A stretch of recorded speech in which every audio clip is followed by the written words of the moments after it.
Alors, bonjour, bonsoir, mesdames. Avant toute chose, je voudrais, à la veille de la célébration de la Journée internationale de la femme, ou la Journée internationale de la défense des droits de la femme, vous adresser mes vœux de bonne fête. Et je sais qu'il y a de nombreuses conférences qui ont été organisées à ce sujet, et je ne voudrais pas revenir sur le nombre de fêtes qui ont été célébrées. Et je voudrais simplement ici me poser même la question de savoir ce qu'on célèbre.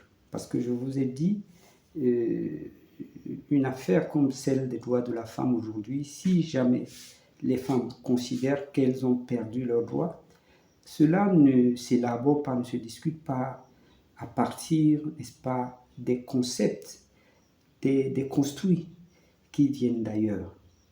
Et c'est pour cela que ce n'est pas une question de débat, ce n'est pas une question de conférence, ce n'est pas une question de déclaration, mais c'est une question d'action. Et l'action ici consiste, comme je le disais, de retourner dans nos cultures, de retourner fouiller dans nos us et coutumes.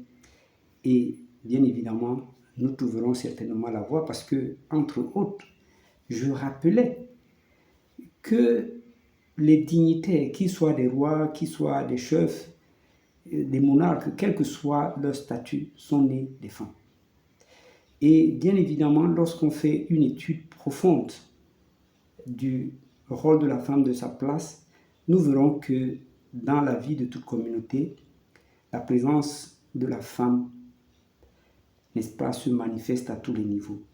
Que ce soit sur le plan économique, sur le plan social, sur le plan politique. En bref, à tous les niveaux.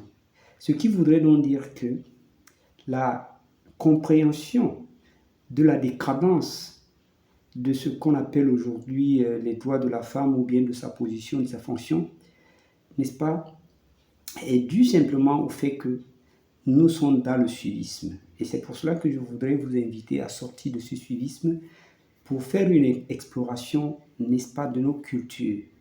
Et cela nous permettra bien évidemment de nous informer et de trouver effectivement donc les moyens et les instruments qui pourront nous permettre de restituer à la femme sa place.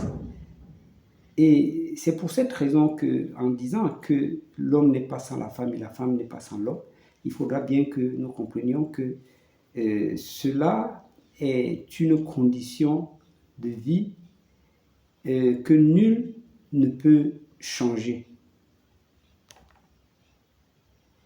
Cela dit,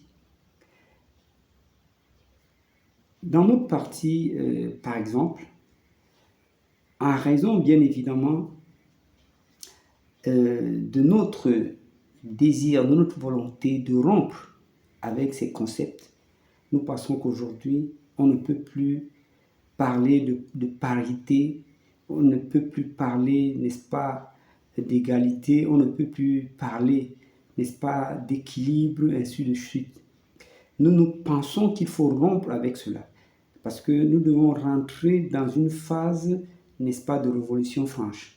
Et dans notre parti, notre proposition est aujourd'hui d'avoir à la tête d'un certain nombre d'exécutifs municipaux, comme dans la ville de Douala, des femmes.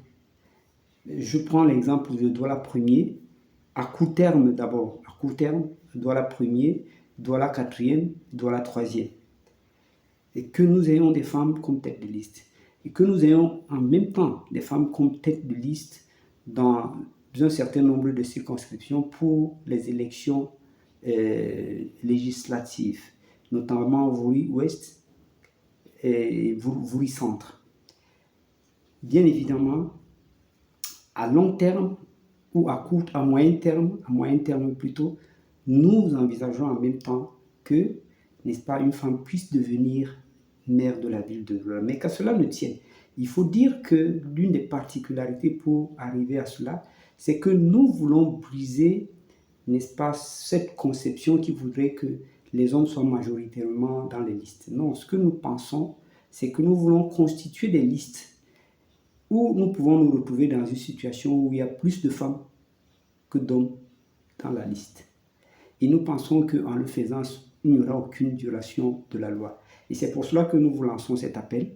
Nous lançons cet appel au PAM dans la région du littoral et particulièrement dans la ville de Douala, de saisir cette perche parce que, en fait, les positions de conseillers municipaux demain, les positions de députés sont des positions de pouvoir. Et si vous n'avez pas de position de pouvoir, vous ne pouvez ni rien changer, vous ne pouvez ni même, n'est-ce pas, être écouté. Donc, pour que votre voix soit écoutée, pour que vous puissiez contribuer au changement des choses, la seule décision à prendre, c'est de vous associer à nous afin que la femme puisse reconquérir sa place parce qu'elle ne vous sera pas donnée.